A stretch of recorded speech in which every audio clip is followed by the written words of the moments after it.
আজকে তোমার আসতে এত লেট কেন হয়ে গেল? I love you. আরে ও তো এখন আসবে না, ও সকালের বাজার করতে গেছে, ও কিছুক্ষণ পরে আসবে। আরে তুমি চলে এসছো? তুমি কার সাথে কথা বলছিলে? কেন? ঠাম্মার সাথে। ঠাকুরমশাই বলেছিল ওর ঠাকমা ছোটবেলা থেকেই ওর সঙ্গে ছায়ার মতন থাকে, কোনোদিনও ওর ঠাকমার আত্মা ওকে ছেড়ে যাবে না।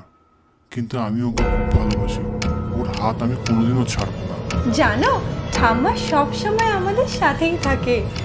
আমাদের বৌভাতের দিনও আমাদের সঙ্গেই ঠাম্মা ঘুমিয়েছিল। আর রোজ রাতে ঠাম্মা আমার আর তোমার মাঝখানে ঘুমোয়। A few moments later. Hello বাবা, এই মেয়ের সঙ্গে আমি ডিভোর্স চাই। আমিও থাকতে পারবো না এই মেয়ের সাথে। তোকে আগেই বলেছিলাম এই মেয়েকে বিয়ে করিস না, এর সাথে তুই সংসার করতে পারবি না। আরে জানো না, ওর ঠাকমা না, ঠাকমা আমি তোমার সম্বন্ধে কিছু বলিনি। আসলে স্বামী স্ত্রীর মাঝখানে তুমি থাকো কেন? এটা প্রাইভেসি বলতে কিছু একটা থাকে নাকি? না না, আমার কোনো ডিভোর্স চাই না, আমার ডিভোর্স চাই না, আমার কোনো ডিভোর্স চাই না।